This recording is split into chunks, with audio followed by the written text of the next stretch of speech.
Guys, let's talk about Jatavian Sanders now. The tight end from Texas, similar build, 6'4", 243, a little bit more dense. Rocked up. Like he feels like he's a little bit more jacked than Brock Bowers. So I think that the 240 number is probably a little bit more realistic.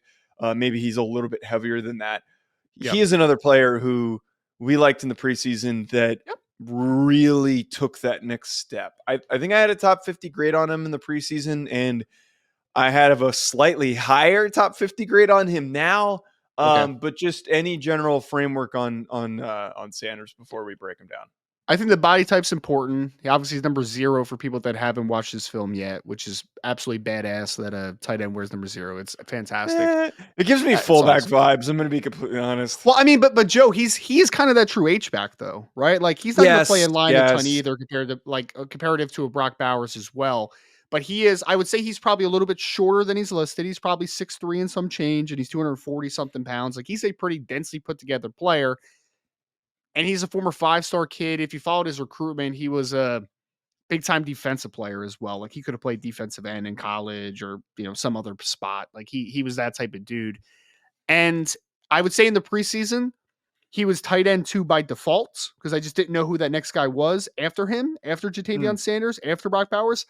Now, just unless there's a guy that just pops up super late that I just wasn't expecting, he is tight end 2 with a exclamation point in this class, in my opinion. Like he kind of solidified himself there because where does the body type? Because last year in 2022, I thought his blocking was very poor.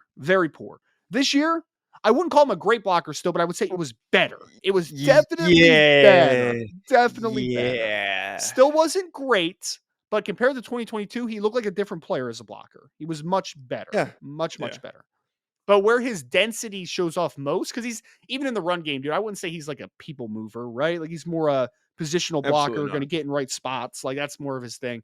But after the catch, dude, that density shows up big time. He reminds me of me when I used to play backyard football or whatever. Dude. What kind of a comp is this? Oh, there's no way you just did that.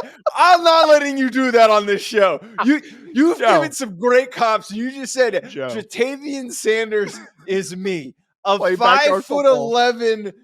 Oh my God. Joe, you know when you used to play tackle football at the field nearby, and you would catch the ball and you would just break a million tackles because you were playing with a bunch of kids that weren't actually football players. Like, that's what Jatavian Sanders looks like on the field, man. He does. He breaks so many tackles. It's outrageous. I didn't like the 2022 film in the sense of as a after catch guy because I thought he fell on contact a little bit too much. Like there were some times where he would break a ton of tackles, but then he would just, it would just be like an ankle tackle and he would just trip. Like his balance wasn't incredible on film in 2022. 2023 is much better. He breaks a ton of tackles. He's an after catch dynamo. He is very good in those. I mean, they throw slide routes, they throw drags, they throw screens because they're trying to get him just into open space and let him become a football player in the open field, man. So you just talked about Chig Akawankwo, or however the heck you pronounce his name, for Tennessee. That kid, he would be perfect in that type of role on the next level. Kind of the Kyle Shanahan-esque type of situation where you're trying to get tight ends on delays and slides and just into space quickly, the George Kittles of the world, and just let him work in space and let him be an athlete. This kid isn't necessarily, and I think it's better, but I wouldn't call him a nuanced route runner. I wouldn't call him a guy that really understands how to run routes at like this superior level, but he's good enough in those areas, and he is a great player after the catch, man. Get this kid some space, and he does some really nice work with the football in his hands. Yeah, you checked you hit every nail on the head there with talking about Sanders. Tremendous athlete, guy who's probably going to really shine at the NFL Combine, and that we're going to be talking about. What do you think 40 time wise? 4.6 flat, like right around there, right? Like I wouldn't say he's a burner, I can see like a mid 4.5. I think that's really, really possible for him. Very flexible athlete, just very fluid, easy player. After the catch, that's what makes him dangerous. That he moves really easily. Long speed's good, as we just talked about. Acceleration's good, but not like in that real like elite category. The change of direction is what I really love about him. I think as a receiver, his hands are fine. It's kind of similar to Brock Bowers, where he's not going to make every single catch. He's not going to make the ridiculous contested catches, but when it's made easy for him, he's going to bring the ball down. He's going to continue to move with the football. I don't think he's an incredibly long kid, right? So like I think that No. there are some like plays at the catch points, elevating for footballs. I just extending outside of his frame. I just think there's like going to be some plays where he's just not able to finish consistently, which is okay. Again, I just talked about a role that I think he's perfect in. That if he lands in that role, could be a Pro Bowl type player. I mean, he's got that much upside, in my opinion. Yeah. And I think that the best way to phrase them, I think it's good that we're doing Brock Bowers and then Jadeveon Sanders, is Brock Bowers is a super explosive athlete, right? Super explosive. Jatavion Sanders is a super powerful athlete. There's a big difference there, right? Like he is more vertical, powerful, while Brock Bowers is explosive in and out of breaks and can kind of just find open grass a lot quicker. So a little bit of a different athlete there. I will say, I think that the blocking stuff, I think I saw a lot of people on Twitter this year talking about like just showing like one-off clips of him having good blocks, being like, wow, he looks really good as a blocker. But I think it's improved very slightly. I wouldn't really say that it is like at a level where I'm going to say, oh, I can trust Jatavion Sanders as a blocker. I feel like there are a lot of times where he just doesn't hit anyone, and you're kind of wondering, like, hey, you got to look for work, man. Like, you got to like find work. You got to do something. You got to do a little bit more. His angles aren't great. He's not really a driver. Yeah, he gets in the way. That's why for me he's a top 50 player, and I'm not going to go as far as to say that if he was a better blocker, he might be a late first round prospect for me, but top 50 makes the most sense. I think at the end of the day, Ryan, his total projection for me, I think he's going to be one of the first players off the board in the second round. I don't think that there's going to be another tight end that really challenges him as that second tight end, as you said, to really solidify himself as tight end 2.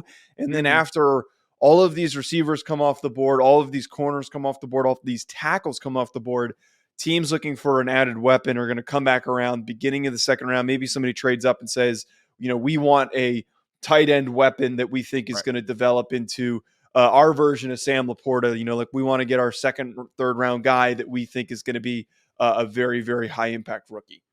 I think he's the ideal tight end 2 in the 2024 class, in the sense of, I think that there is a drop from Brock Bowers to Jatavion Sanders, but I think there is also another big drop from Jatavion Sanders to whoever the heck ends up being tight end 3. Because I mean, I thought it was maybe going to be Benjamin. I got no idea. I have no idea who tight end 3 is. And then Urasek went back to school, entered the transfer portal, is now going back to Stanford for another year. It's just kind of a really weird one. That sucks. I kind of want to see Urasek go somewhere. Seriously, could you imagine him at Georgia? That was the perfect one, man. And him in the Brock Bowers role, I really wanted it. But I think that I agree that I think that he is a firm second round player, probably an early second round player.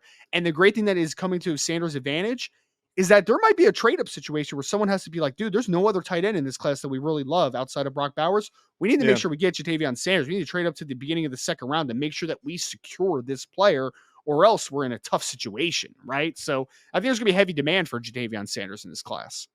Yeah, there's a lot of guys just I sometimes go off of the PFF big board. Obviously, my rankings don't coincide with them, but it's just like it's an easy measuring point because it's a different perspective. I'm not going off of somebody's scouting analysis. I'm just going off of some numbers that they grade these guys. Like the ones that they have after Sanders are AJ Barner, Theo Johnson from Penn State, Dallin Holker from Colorado State, who I want to watch. Did he enter the class? Is Holker in the class? I think he was. I mean, he's a COVID kid, so I'm pretty sure he had one more year if he wanted it. Yeah, he declared. Yeah, he declared a month ago. He had a big year from Colorado State. He was at BYU originally, and he played behind Isaac Rex for a couple of years. So he's interesting. He's somebody that I really want to watch because he showed some really good stuff in the Colorado game.